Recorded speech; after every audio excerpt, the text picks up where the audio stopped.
Are you wondering if your child can benefit from an IEP or a 504 in the classroom? Hi there, I'm Rachel. And I'm Jessica, and we are the Certified Occupational Therapy Assistants with HRCLA, and we're going to dive into the differences between IEPs and 504s in the school and how to identify if your child could benefit from one of them. All right, so let's start off by breaking down what exactly a 504 is. And this is a lighter version of an IEP. It basically gives a child accommodations to help them be the most successful in the classroom without a formalized IEP plan. Students who qualify for a 504 plan are students who have a disability that affects something in their everyday life. This could be something like walking, reading, any learning that is impaired in the classroom. They will qualify for a 504 plan. A few examples include ADHD, anxiety, learning challenges like dyslexia, diabetes, or any physical differences that the child needs accommodations in order to get through their day successfully. So like Rachel mentioned, the 504 is kind of a lighter version of the IEP, and it provides accommodations in the classroom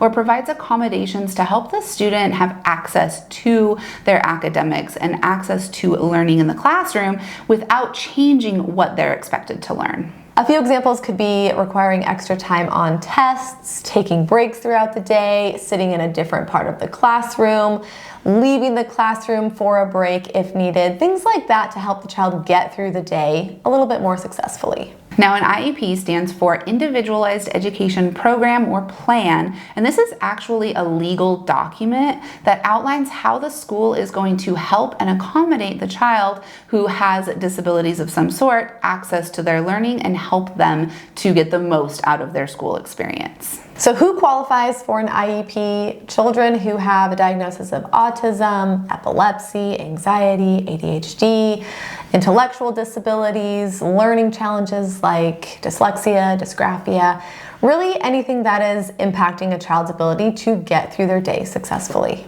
Now, unlike the 504, an IEP requires testing and evaluation of the student before the legal document can be put together and the plan can get put into place. An IEP is very detailed, and it includes things like specialized teaching or instructions, accommodations, goals, as well as services like occupational therapy or speech therapy or physical therapy in the school setting as well. In the IEP plan, it will detail who's going to help the student, what kind of help they will get, and how often in the school day they will get it. So if you are wondering, does my child need an IEP or a 504, the first thing that you need to do is make sure you have an open line of communication with your school, with your teacher, and really check in to see how things are going in the school setting with your child.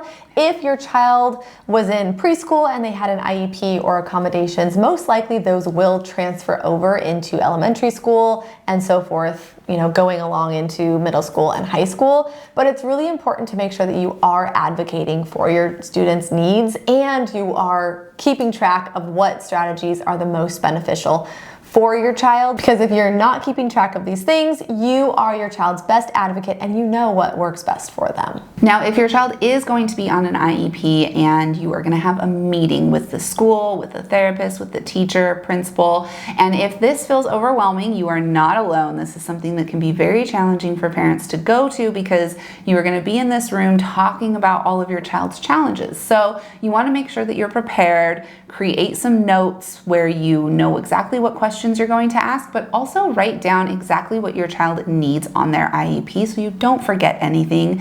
And many states can provide an IEP advocate, so look into that as well. This is going to be a person who is going to come with you to the meeting to make sure that all of the laws are being followed and nothing gets missed. Yeah, so if you have any questions or if you're curious about specific details, let us know in the comments. We are happy to help you and point you in the right direction.